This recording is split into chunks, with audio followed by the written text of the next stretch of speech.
Vanilla or chocolate? Congratulations, if you chose chocolate, you are correct. Now, of course, for me to say something like that, I must be either joking or crazy. Now make your own judgments in the comments section. But we all know that ice cream flavors can't be objectively right or objectively wrong. Objective simply means irrespective of your personal feelings or your personal judgments. You see, 2 + 2 = 4 regardless of whether you want it to be or not. Also, God either does or does not exist regardless of what you personally want about that matter. On the other hand, things like ice cream flavors are relative because they are simply matters of personal preference. What about moral truths? Are they objective or subjective? Are things like murder, rape, and incest objectively wrong, or are they just matters of opinion? And if they're only matters of opinion, why should I care about your opinion? If morality is just your personal preference, then why should I care? Well, David Wood certainly didn't. David is actually a diagnosed sociopath who decided one day to kill his father by smashing his head in with a hammer. I stood over him with the hammer, and I tried to think of one wrong thing he'd ever done to me. Nothing came to mind. So I drew back my arm and came down on him with all 230 pounds. Kept hitting him until I was sure he was dead. Then I walked outside and drove away. At the time, he was a hardcore atheist who actually lived with the implications of atheism. Did I mention that I was an atheist? Now, you might not like what he did, but how can you criticize it based on anything more than personal preference? I understand that most of you atheists out there live perfectly normal lives, but I can never understand why you would want to. The universe couldn't conceivably care less whether you love your neighbor as yourself or torture him to death for fun. So you might as well do whatever you feel like doing with the little bit of time you've got. Believe it or not, some people don't want to live like cattle. Some would rather bash a man's head in, or shoot up a theater, or walk down their school hallway. And why shouldn't they? Because it's wrong? Says who, your grandma? Or should they try not to hurt people because people have intrinsic value? Here I thought that human beings are nothing but machines for propagating DNA. Most people don't want to kill and slaughter, but for those who do, our civilization is rapidly destroying any significant reason they might have for resisting the urge to kill and slaughter. Young people are lining up to dance to the music of their DNA. All you can do now is hope that they get tackled when they stop to reload, or that they make some huge blunder when their bloodbath begins. How would you answer him? Now, the question is, can an atheist logically consistently believe in objective morality? The question is not, can atheists be good people, or are atheists moral degenerates? So we can dispose with those distractions from the true point of this video. Now, thankfully in this story, David's father managed to survive, but the question still remains. If someone wants to, why shouldn't they bash their dad's head in with a hammer? Because you don't like it? Your opinion is just as irrelevant to me as your favorite flavor of ice cream. Who are you to decide what flavor is objectively better or worse? Who are you to determine if murder is good or bad? You say society gets to make these choices, but is that true? Can society make rape good by simply agreeing that it's good now? Societies have believed all sorts of things were good, from child sacrifice to gladiator matches to the African slave trade to the Holocaust itself. Human history is filled with examples of societies doing things that we would find morally reprehensible. Almost every deplorable act has been embraced by societies around the world. Are these societies actually wrong, or is it just your opinion? If it is only your preference, then again, why should anyone care?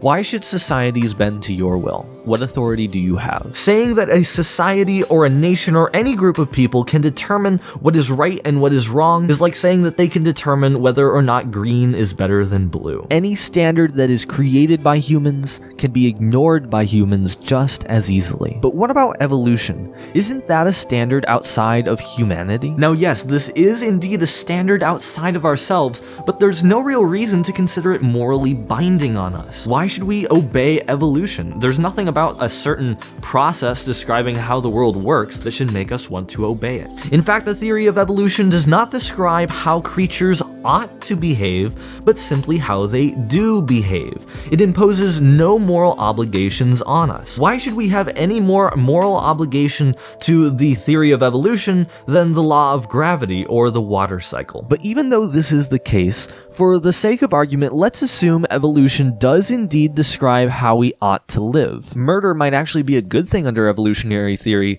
if it propagates the survival of your own line. Male adultery and even rape should be considered more moral goods because they actually propagate the species. Letting the poor, the weak, and the stupid die would be morally heroic. After all, letting those genes into the next generation would hurt evolution. Now, if you want to expedite the process, then why not do something like, say, kill off all of humankind that is below average intelligence? This would help propagate the species and make us more intelligent as a species. We could help evolution along. But if evolution is the moral guideline for how we should live, then eugenics would be a heroic enterprise. And by the way, none of this is hypothetical, since a lot of people have done this on the basis of using evolution as a moral guideline. Now, you might be thinking, well, these people are just interpreting evolution incorrectly. But who then are you, and what authority do you have to determine which prescriptions we should draw from the theory of evolution? The truth is that evolution is a very brutal process that violates a lot of the things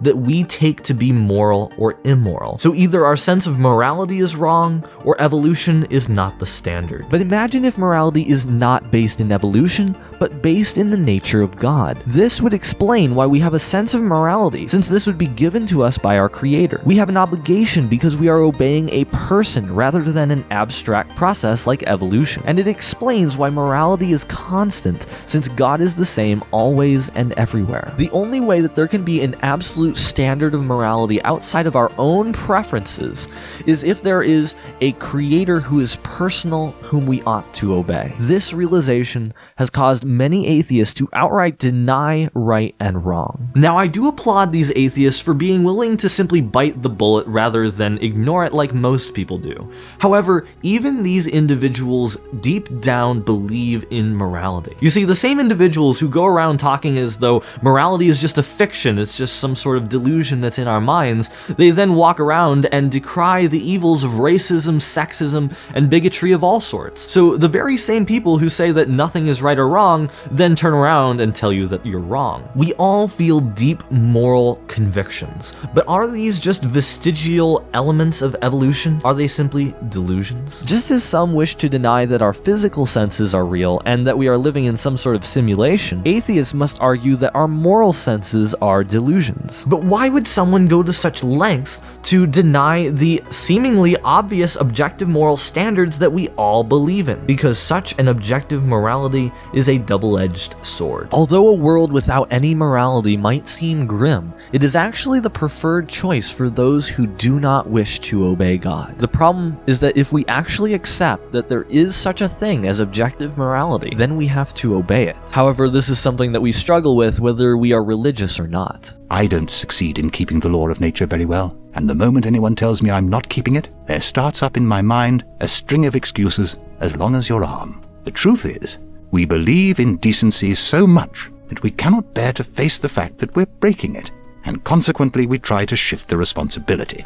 Deep down, we all know that there is an objective right and an objective wrong, but often we choose to ignore the things that we know deep down because we simply do not want to face the truth about our Creator.